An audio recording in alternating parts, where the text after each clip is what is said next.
Ladies and gentlemen, so I did a quick video on this Charlie Kirk situation. Just really, I'm talking about the comments that have been made towards Charlie Kirk. Some people celebrating his death, and others just bringing up race into the issue and calling Charlie Kirk a white supremacist, a racist, bigot, etc., etc. So I went through some clips and I found some clips.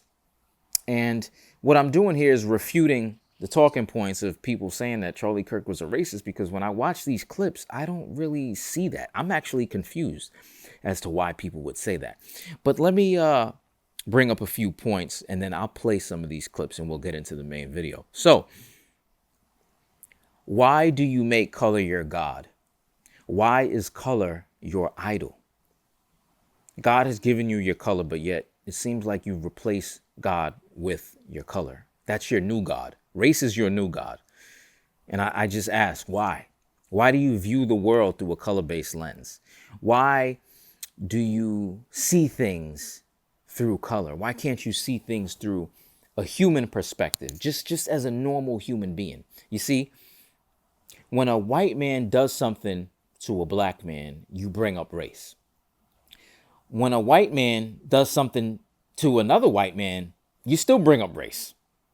So it's always about race. It seems like there's no escaping it. There is no penance that the white man can pay that will satisfy you, it seems. There will always be the issue of race, according to some, because you don't want to let it die. You want to resurrect that issue. But anyway, I'm going to play some clips of Charlie Kirk talking to a black woman and a black man. And he's saying, what is it that I can do that you can't do? Which implies that you can do the same things that the white man can do. You're just as capable of doing those things. Is that how white supremacists talk? Do white supremacists feel that black people or other races are just as capable of doing the same things that they can do? Do they feel that if they can be mathematicians, so can you? I thought white supremacists felt that they had racial superiority and that the black man can't do and is not as capable of the same things as them. I thought that's how white supremacists think. But Charlie Kirk is saying you can do the same things, and he believes you can. So I don't get it. I don't get the comments. But anyway, let's play these clips. So do you think that black people in this country have equal opportunity and are treated equally as white Absolutely. people? So let me prove it to you, okay? So Gigi and Charlie. What can Charlie do that Gigi can't do? Okay, I don't know anything. I don't really know much about you. I don't know Based like on the what law. you're capable of. No, just I on don't the know. law. What am I allowed to do on the law that you are not allowed to do on the law? On paper, nothing. That's equal opportunity and equal treatment, right? So our contention here as conservatives is that the systemic racism stuff is a bunch of rubbish. Instead, it's systemic bad choices. Do you feel that systemic racism isn't real? Of course not. What can I do that you can't do? Name it. Okay. No, seriously. What can I do that you can't do? That's a slippery slope. No, it's not. I don't know why you're Very simple. No, because back in 1940, you would have been able to answer that question. Well, Charlie, there's a bathroom over there that I can't go to. There's a major league team. I can't walk into the grocery store and get the same looks that you do. I walked into Brookshire Brothers a couple of weeks ago and I was looked at. That's an insanely hyper paranoid way of living life. That's not evidence, right? It's a real example. By the way, if I walk into a black neighborhood, I get bad looks too. Okay. Charlie Kirk died today. I'm sure we've all heard the news. I started watching news stations just to get a feel of what's going on. I turned it on to MSNBC, which we all know it's a liberal station, okay? And they were almost praising Charlie Kirk. Oh, he was the guy who really organized and brought people together. And I went, am I in an alternate timeline? I go on my Facebook page, of course, mostly conservative people I met in the past. And they're like, oh, we're praying for this man. He's a great man. And I'm like, what timeline am I in right now? Charlie Kirk was not a good person, okay? He was a terrible person. I'm not sitting here saying he should have been shot. I do not condone gun violence. I do not condone any type of violence whatsoever. But I'm not going to sit here because his life was ended on a thing that he advocated for, gun rights, when he was saying in the past that sometimes people have to die for people to keep their gun rights. I'm not going to sit here and act like he was a good guy. I'm not going to sit here and weep over the fact that he died. He was a racist. He was a misogynist. He was homophobic. He was transphobic. He was a terrible influence on this country, on our society. And just because you die doesn't mean you get some great obituary. No, you will be labeled as the thing you were. So it's crazy to me. MSNBC has been praising him. All these people are acting like we lost some great person in this world today. It is sad for his family that he died. Absolutely. It is sad that Republicans are going to take this and make it some big movement on their cause. When you look at all the violence against people, just in the last year, most of it has been right-wingers committing the violence. Even the attempt against Trump, if you believe it was staged, not a real, that guy identified as a Republican. So let's not act like this is some big leftist movement when the majority of the shootings come from the right side. Let's not forget that. But I can't believe this. Like, we're praising this guy. He was a terrible person. Okay? Facts are facts. I'm not sitting here applauding his death, but I'm damn sure not going to weep about it. And it is crazy to me that just because a person dies, we're going to act like we don't forget who he was. He was a bad influence on society. And once again, the thing that he advocated for, the words he said, came back with the cause of his death in the end.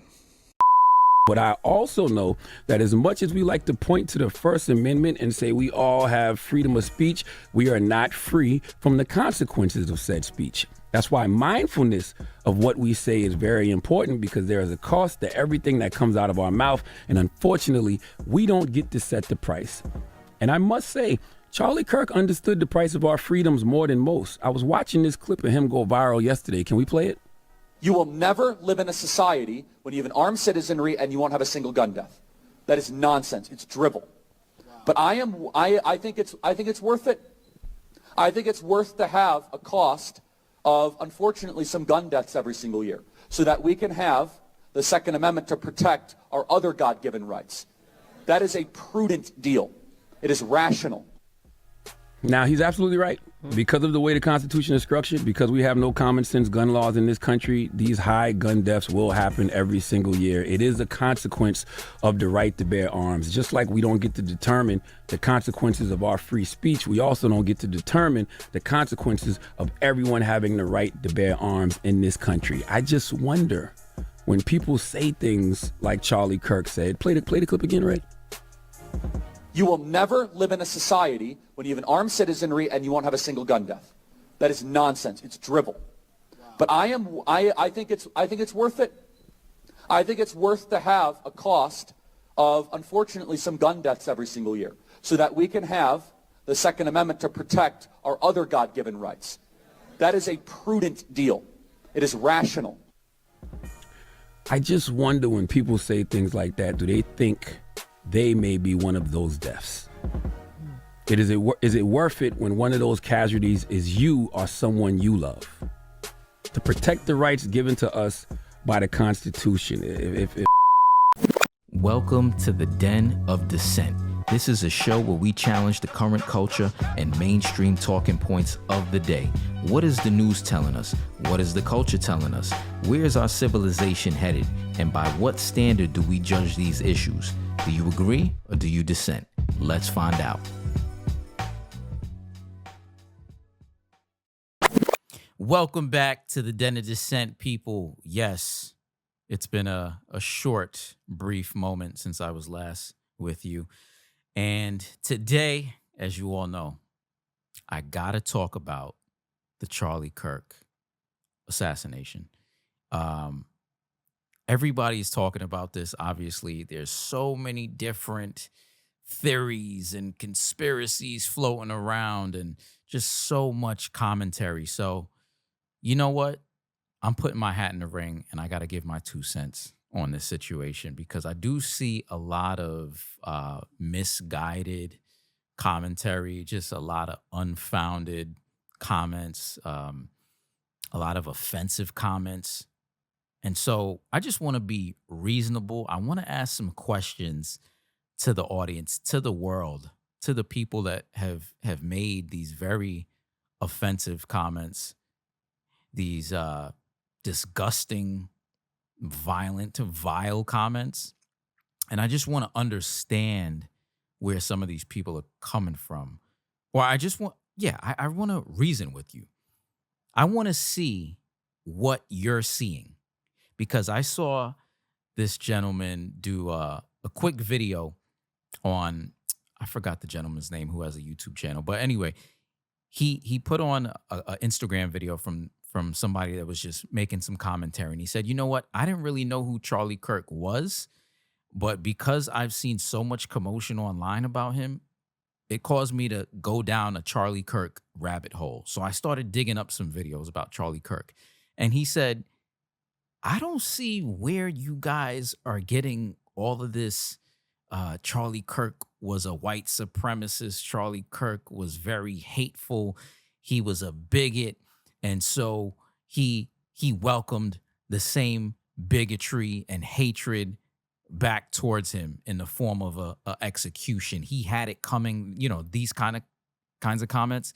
So this guy is saying, I don't see how people can say this after watching a bunch of Charlie Kirk videos. And I'm wondering the same thing, because I am familiar with Charlie Kirk. I've been to a TPUSA event. I've seen several speakers speak. I had no problems at the event. Nobody chased me down in white sheets. There was no nooses on the ground or anything like that. I had a great time. The topics discussed were foreign policy, the Constitution, God, morals, values, being faithful to your husband and your wife, not having abortions, not killing babies. Those are things that, I would think that human beings would agree on, right? Because we're all arguing for morality. This is what this whole thing is about. All these comments on Instagram and YouTube are from people that are arguing about a moral code. You have a problem with Charlie Kirk because that's based on your moral code, which is you felt Charlie Kirk was a bigot, which you think bigotry is wrong, right? You think racism is wrong, so you accuse Charlie Kirk of being a racist. You accuse Charlie Kirk of being hateful, so you think hatred is wrong. So where do you get your morals from? All of this is based on morality.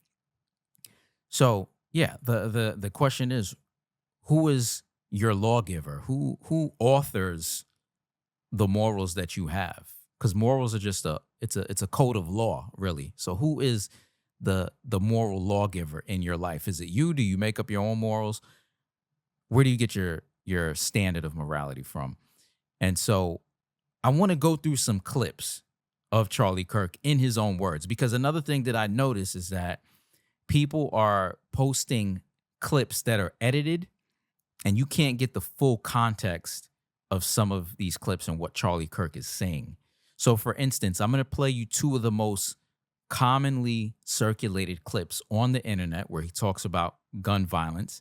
And then I'm going to play this comment that he made about DEI and black pilots. So I want you guys to listen to the entire clips and we'll discuss. And then I'm going to talk about some of the responses. But again, I want to go back to what I was just saying. Yeah, this guy went down this Charlie Kirk rabbit hole. He saw some videos and he's questioning, like, why does Charlie Kirk's death deserve all of this negative backlash? Like, the things that he said, did they really, are they deserving of all this negative energy? This is what he said after watching the Charlie Kirk videos. And this is what I'm saying too, because I'm trying to find the black eye that people are seeing. Where's the black eye that you find that I can't find?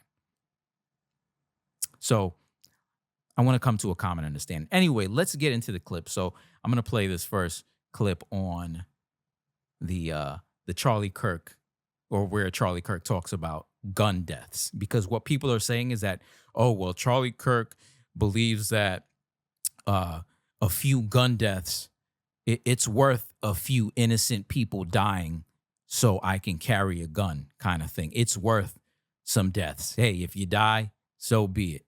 That's how people are framing this video. When you break down what Charlie Kirk is saying, he's not advocating for violence. So let me just play the video. Let me stop talking. Anyway, let's go. Austin, I just had a question related to Second Amendment rights. We saw the shooting that happened recently, and a lot of people are upset. But I'm seeing people argue for the other side that they want to take our Second Amendment rights away. How do we convince them that it's important to have the right to defend ourselves and all that good stuff? Yeah, it's a great question. Thank you. So I'm a big Second Amendment fan, but I think most politicians are cowards when it comes to defending why we have a Second Amendment. This is why I would not be a good politician, or maybe I would, I don't know, but because I actually speak my mind. The Second Amendment is not about hunting. I love hunting. The Second Amendment is not even about personal defense. That is important. The Second Amendment is there, God forbid, so that you can defend yourself against a tyrannical government. Come on.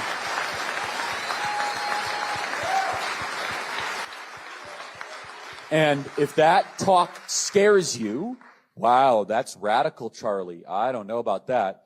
Well, then you have not really read any of the literature of our founding fathers. Yep. Number two, you've not read any 20th century history. You're just living in Narnia. By the way, if you were actually living in Narnia, you would be wiser than wherever you're living, because C.S. Lewis was really smart. So I don't know what alternative universe you're living in. You just don't want to face reality that governments tend to get tyrannical. And that if people need an ability to protect themselves and their communities and their families. Now, we must also be real. We must be honest with the population. Having an armed citizenry comes with a price.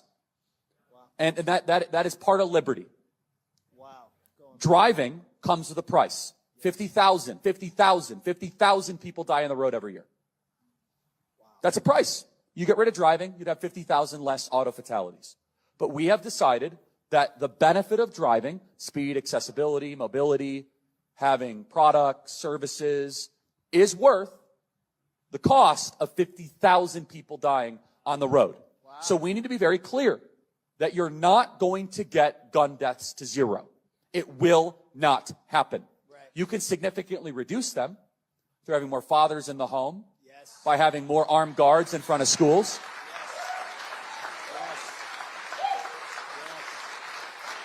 We should have an honest and clear reductionist view of gun violence, but we should not have a utopian one. You will never live in a society when you have an armed citizenry and you won't have a single gun death.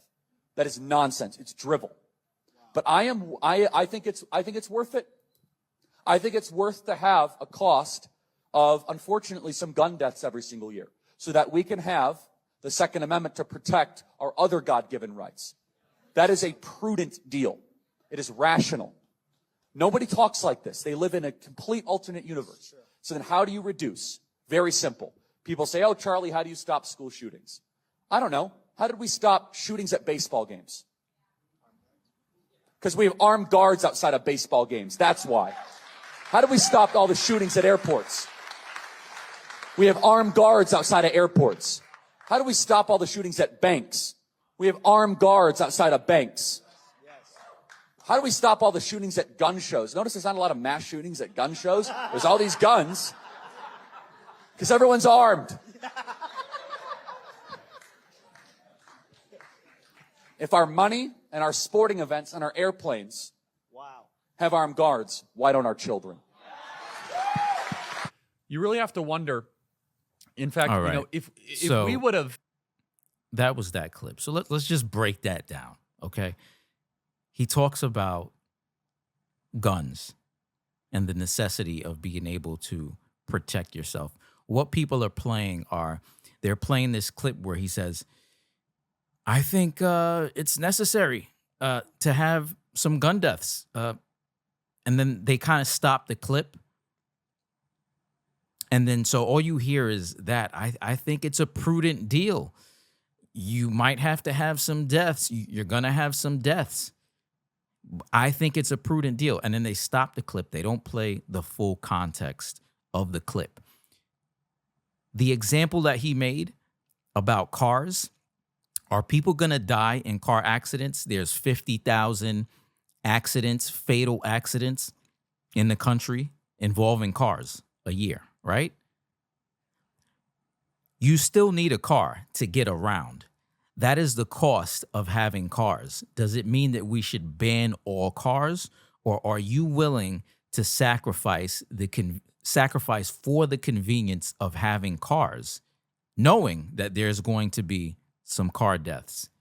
He's saying that this is the cost of, when it comes to cars, this is the cost of convenience. There's a cost. That's why he says this is a prudent deal when it comes to being allowed to carry firearms. He says it's a prudent deal. It's a deal, meaning that there has to be some negotiation. There has to be some compromise there. And the reason why we have to make deals in the first place on Earth is because Earth is a broken place. It's a flawed place. They are imperfect human beings that kill each other, that do wicked and evil things. So you know what you have to do? Sometimes we have to come to the table in order to try to mitigate the evil, and we got to make a deal. We have to try to come up with the best solution in order to lessen evil. Now, what he's also saying is that there are people, wicked people, that will kill you. How do you protect yourself against wicked people that seek to kill you? You might have to get a gun. You might have to get some form of protection in order to ward off those evildoers that are trying to kill you with guns. How are you going to protect yourself? So he uses the example of school shootings. How are you going to protect kids from being shot at school shootings? How do you protect a bank from being robbed? If a bank robber is coming into a bank and the guard doesn't have any guns and the thief has automatics and he comes into the bank and he wants to rob the bank, how are you going to ward off or prevent that thief from robbing the bank or killing innocent civilians? And so again, he says he thinks it might be worth it. He says, no, this is not a fantasy world. The whole reason he's making this argument is to defend yourself against evil. He talked about the Second Amendment. He talks about the founding fathers and why they came up with the idea of the Second Amendment, which was to prevent themselves from being overtaken by a tyrannical government. Do you know what tyrannical governments do? What tyrannical governments do is they strip you of your rights, okay, and they strip you of your freedom. Have there not been examples of governments that kill their citizens? Have there not been examples of governments that step in to a certain part of the world and just eradicate the masses, have done unlawful things to the masses? So this is what he's saying. He's saying this is why the founders came up with the idea of the Second Amendment, so that the citizens can protect themselves against a tyrannical, wicked government that has no bounds and that will kill them. This is what goes on in an imperfect world. Charlie Kirk is not saying he believes that you should have a gun so you can go kill people. That's not what he's saying. He's saying you should have a gun to protect your God-given rights, because obviously in that statement, he is implying that he believes in God and he believes that God has given us rights, human beings. He's given you a right to live. Living is a good thing. You want to protect that. You want to protect it against evil people. That's what he's saying. But the way the internet and some of these commentators have made it seem as if Charlie Kirk is promoting violence and death, and he wanted to have a gun. So, this is the energy that he brought on himself because he advocated for violence and guns. That is absolutely not what the man just said. The man is talking about defense against evil. Okay? Life is to be protected. Nations go to war. People go to war.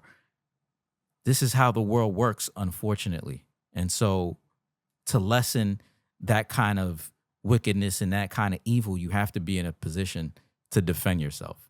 But again, Charlie Kirk is not advocating for violence. I don't know how people can listen to that clip and go say, oh yeah, oh my gosh, he just wants to, he's like Hitler.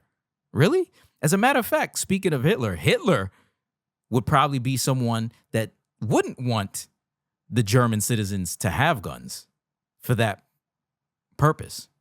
Ask the Jews if they wish they had a Second Amendment during the Holocaust, if they wish they had access to guns during the Holocaust. So again, this is what the media does. This is what biased people do. They select and edit clips. They take people out of context because they're being deceptive.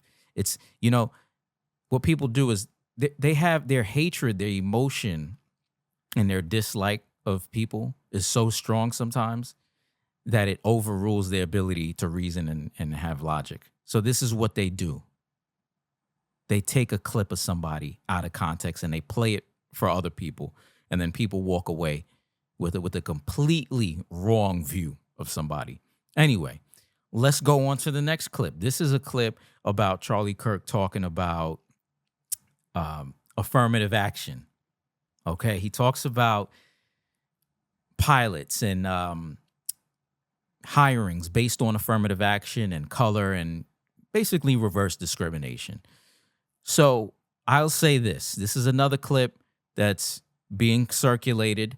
Now, on the surface, when you listen to the clip, does it seem a little spicy the way Charlie is talking in this clip? It's a little snarky. I will agree. But still, does it warrant you saying Charlie Kirk is a racist and he hates black people? There are people of color that are very sensitive to this topic. So sometimes, like I said, the emotion is thinking for them. Listen to the substance of what he's saying. Would I have said what Charlie Kirk said in this way? Would I have used those words? No, I wouldn't have. One reason being that I know people are very sensitive about this topic, about color. At some point, you have to be able to say what you want to say. We can't we can't walk on eggshells, and we can't feel like we're surrounded by the speech police. We have to be able to have normal conversation. Okay. And another problem that people have is that Charlie is white. So when you hear a white guy say something like this, you're automatically gonna jump onto the racist bus. You're gonna put him in the racist box because he's white. If black people say things like this all the time, well, I've heard black people say things like this. Black people can say all types of craziness and get away with it. But if you're white and you say something just as true, you can't. So there's a double standard. The white man has to put a muzzle on his mouth to protect black people, certain black people that are sensitive about these things. All right. Sorry about that. You really have to wonder.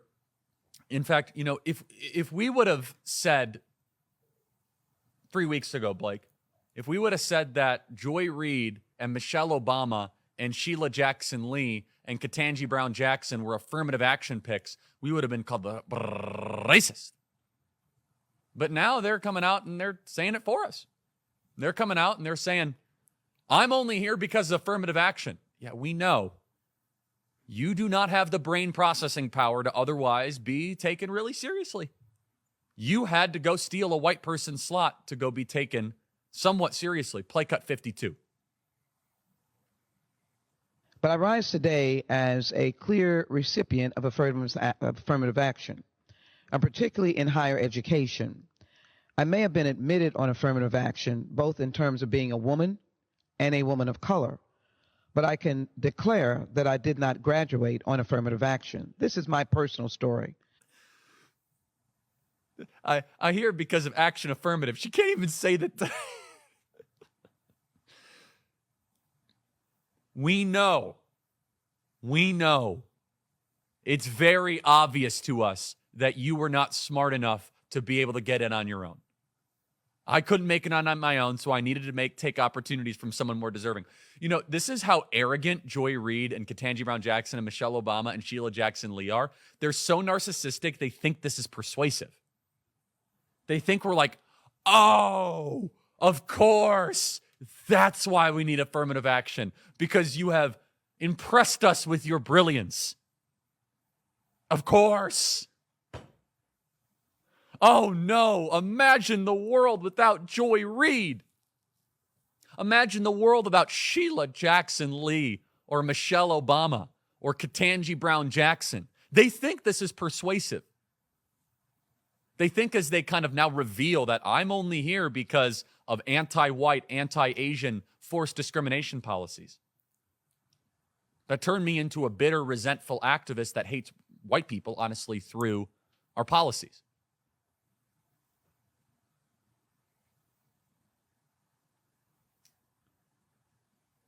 Joy Reid continues. Again, this is just the narcissism embedded in this.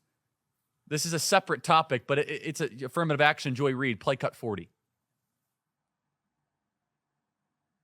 Twitter might be on the slow road to obscurity as Mark Zuckerberg's rival app Threads has surpassed 100 million users in only 5 days.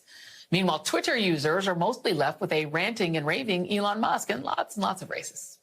You have neo-Nazi Richard Spencer allowed to host Twitter Spaces. It's just one example of Twitter failing to regulate hate speech from their dues-paying blue checks, who are also spreading misinformation, with a new report showing that blue checks are fueling disinformation about the Ukraine war. Twitter now is useless to me. If people like me are leaving, I don't know how Twitter survives. Yeah, I mean, it will survive. If people like me that are where we are because of affirmative action, how could they survive? These people think so highly of themselves. And Joy Reid is, without a doubt, the dumbest narcissist on television. And by the way, none of them believe in affirmative action. You're trying to tell me if Sheila Jackson Lee, ladies and gentlemen, welcome aboard Flight 781 with nonstop service from Houston, Texas to Washington Reagan National Airport. I want to tell you that we have Sheila Jackson Lee on board, and in the spirit of affirmative action, we have Ramon and Cadillac are your two pilots. They've never flown before, but they are black. Sheila Jackson Lee would be like, forget it, I'm off this plane. She would jump like, I ain't flying here. They don't believe it. Yeah, Andrew. But Ramon and Cadillac did stay at a Holiday Inn Express last night, and they're black. Who cares? I don't care the color of the skin of the pilot. I care, are you there because you earned it? My favorite word in the English language is earn. We should not give people things they did not earn. If you can't play in the game, then find another game to play. America needs to be a country that pursues excellence, not rewards mediocrity to appease the clamorings of an activist class.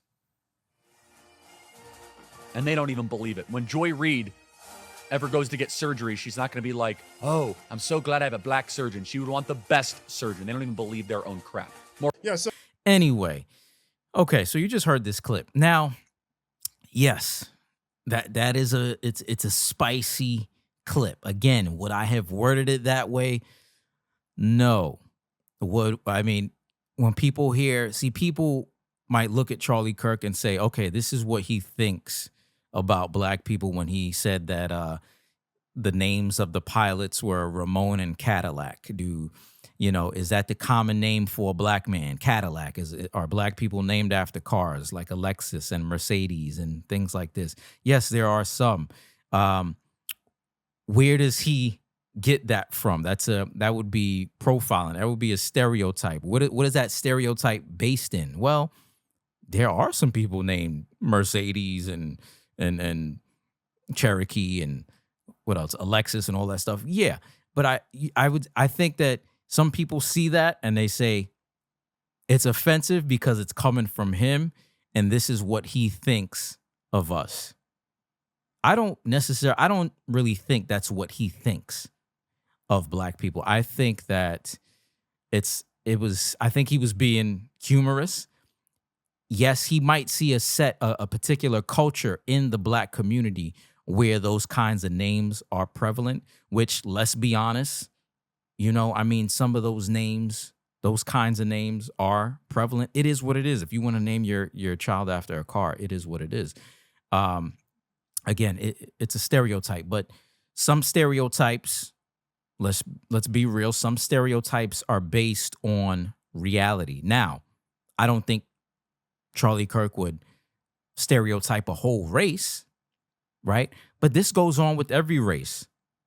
People stereotype white people all the time. When I was growing up, people used to say to other black children, oh, you sound white. You talk white. What is that? What is talking white? What is sounding white? Are you implying that I speak proper because white people speak proper and they use proper grammar? Some of them, not all of them, but yes, that's a stereotype as well, right? And actually, it's a good stereotype. That's like saying, oh, you're always showing up to work on time like a white person, you know? So it's kind of like you're insulting yourself in a sense. But anyway, you see what I'm saying. These stereotypes go on all the time. Hispanic people do it to each other. People do it to Asians. All races. It's universal. Okay. So again, like I said, I would have worded it a little differently. But the only reason why you're mad, you're offended is because it's coming from a white man's mouth. That's just the bottom line. Now, let's get to the root of what Charlie Kirk is saying. He's talking about affirmative action. He's talking about certain people being hired because of their color and their sex. Another thing people are saying is that regarding that clip is Charlie Kirk calls black women brainless. Those are the headlines. Charlie Kirk refers to black women as being brainless. Charlie Kirk was actually referring to specific black women. He was talking about Joy Reid. He was talking about Ketanji Jackson. He was talking about Sheila Jackson. He was talking about them regarding the matter of affirmative action. Why would he call Ketanji Brown Jackson brainless? I'm not saying I would call her brainless, but again, this is casual conversation that he's having. He's looking at certain things. He's looking at affirmative action and how certain companies have to abide by affirmative action and possibly hire someone because of the color of their skin. Sheila Jackson, he just played the quote. Sheila Jackson said she got into a specific school because of affirmative action, right? Wouldn't that be considered if, let's say, if a white person got affirmative action, would you consider that race discrimination? If a school says, well, we have to fill this quota, we need to bring on this white person into our school because of this law, this affirmative action. We can't let you in because you're not white. This is what Charlie Kirk is getting to the root of. He says that he wants to live in a culture that is based on merit and earning. You have to earn what you get, not a culture that's based on discrimination or color or sex. It's based on skill. What else did he say? When it comes to Ketanji Brown Jackson, again, he's looking at certain people, he's looking at their worldview, and he's critiquing it, and he used the word brainless. Okay? Again, would I have used brainless? Probably not. Sometimes I could be selective. Yes, sometimes, I want to be considerate of people's emotions, but there's a time when people just want to talk freely. Okay. So I might not have used the word brainless, but he's looking at certain things. When you see, I don't know if you saw the video of Ketanji Brown Jackson being questioned by Marsha Blackburn when she was being confirmed, and Marsha Blackburn asked her if she knew what a woman was. Ketanji Brown Jackson could not answer the question on what a woman was. She asked her plainly, can you define what a woman is? And Ketanji Brown Jackson was just stuck. She just couldn't answer such a plain question. And, you could say that maybe she was insulting her intelligence by asking her what a woman was, but all she had to do was just disprove her. If you think somebody doesn't think you're intelligent, you can just quickly shut them down and make them look unintelligent by just answering the question, what is a woman? She couldn't answer the question. She probably could, but she didn't. And so it made her look unintelligent. And I think she was being asked that question because of her promotion of transgender ideology or something like that. So Charlie Kirk is looking at these clips and he's saying, are these people smart? Can you provide a definition for the word woman? Can I provide a definition? No, Yeah. I can't. You can't? not in Okay. this context. So you I'm not a believe the biologist. meaning of the word woman is so unclear and controversial that you can't give me a definition? Senator, in my work as a judge, what I do is I address disputes. If there's a dispute about a definition, people make arguments, and I look at the All right. law and I decide. So I'm not.